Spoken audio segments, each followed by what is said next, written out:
Diferentes puntos de vista. Pudimos platicar con Emilio Álvarez y Casa, integrante del Frente Cívico Nacional como oposición. ¿Cuál es su evaluación de los 2 meses de gestión de la presidenta Claudia Sheinbaum? Y él considera que lo más importante hasta este momento es la erosión constitucional, la erosión institucional como uno de los grandes retrocesos en materia democrática. Vamos a escucharlo. Diría sí, porque llevamos, déjame decirlo en números redondos, 40 años en una transición democrática de la que fueron parte quienes hoy gobiernan. Quienes hoy gobiernan hicieron los acuerdos no solo para los órganos autónomos, para el INE, para la división de poderes, para las mejoras, por ejemplo, en materia de la carrera judicial y otras. Pero parece que eso ya se les olvidó.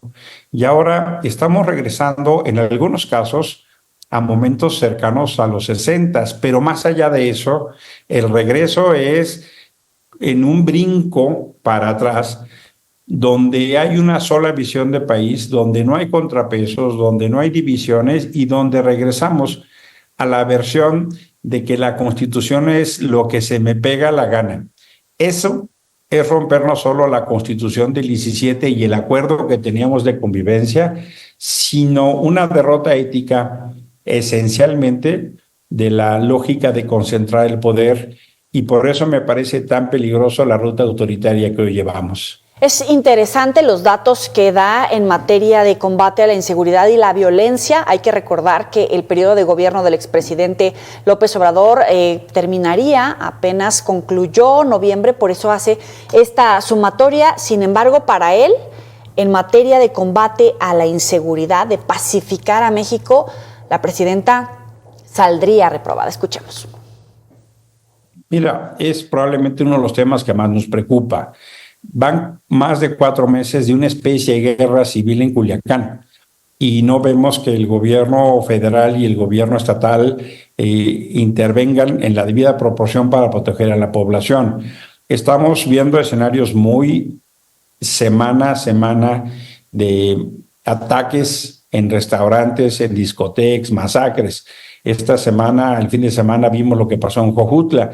La semana pasada vimos lo que pasó en Tabasco y la semana pasada lo que pasó en Culiacán o lo que pasa en Zacatecas o lo que pasa en San Luis Potosí o lo que pasa. Es decir, hay una parte importante del territorio mexicano que está sometido a los, pues no sé si son gobiernos, pero te diría al control del crimen organizado, y no acabamos de ver una respuesta que permita proteger a la gente.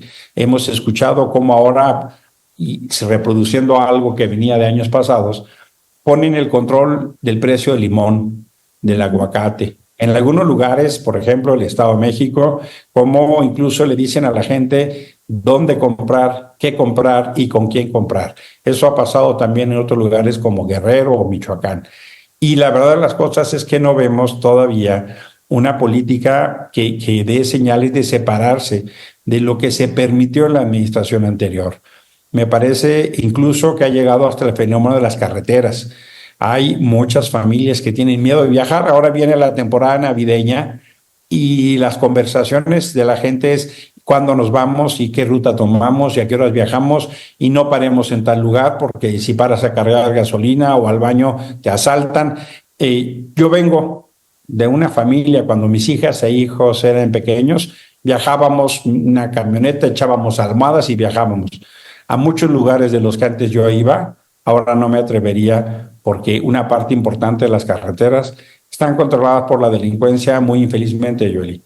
Y yo le preguntaba sobre si precisamente esta violencia, esta inseguridad tiene efectos inflacionarios, porque al final lo que usted y yo comemos pues termina aumentando su precio debido precisamente a que no hay, por ejemplo, buena producción de limón o de aguacate, o de repente cierran una tienda o de repente cierran la pollería por inseguridad, y efectivamente eso pues eleva los costos. Vamos a ver lo que dice.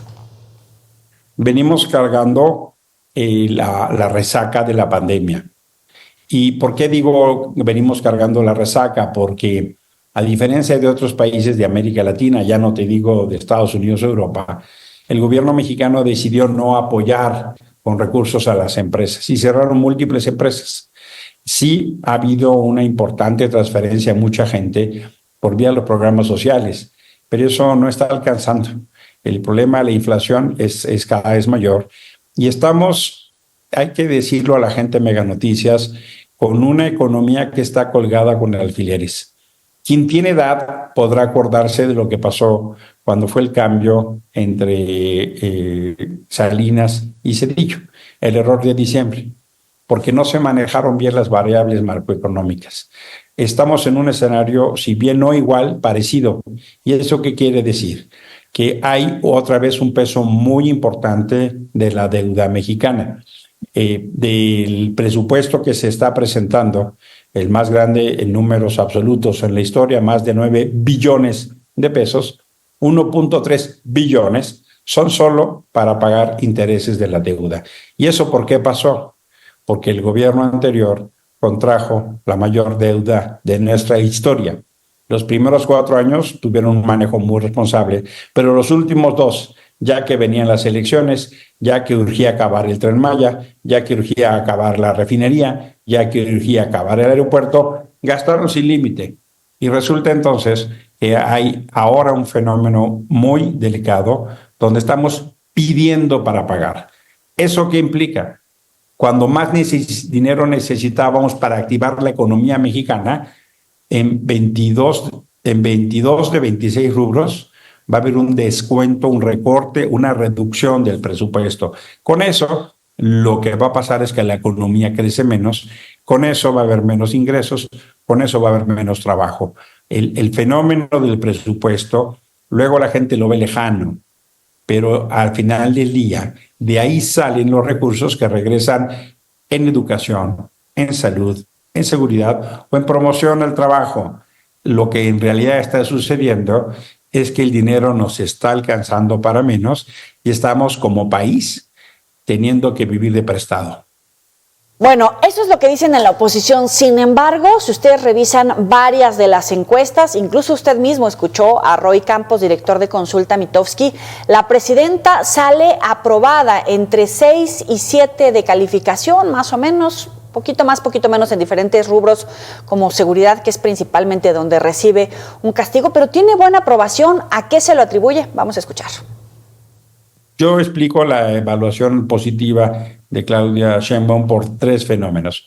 Primero, porque lleva 2 meses de gobierno, dice la canción, es temprano para un perdido. Segundo, porque todavía viene esta etapa del noviazgo, del romance, del inicio de gobierno. Y tercero, porque hay un fenómeno muy interesante donde la gente ha decidido respaldar este gobierno a pesar de que reprueba algunas de los ámbitos. Reprueba lucha contra la corrupción, le aprueba las acciones contra el crimen organizado, reprueba materias como seguridad y economía, pero le respalda el apoyo. En realidad, me parece que todavía esto viene siendo como ola de las elecciones, pero creo entonces que hay temas que acaban siendo de preocupación de todas y todos en su mayoría. No se pierda la entrevista completa este fin de semana en Conversando Emilio Álvarez y Casa. Hablamos evidentemente de los 2 meses de gobierno de la presidenta Claudia Sheinbaum. Ya escuchó parte de la entrevista, pero también qué pasa con el Frente Cívico Nacional. Todos los impresentables del PRI, del PAN, de Movimiento Ciudadano van a terminar en ese frente. ¿Cuál sería la gracia? Así que les recomiendo no perderse Conversando este fin de semana. Vámonos a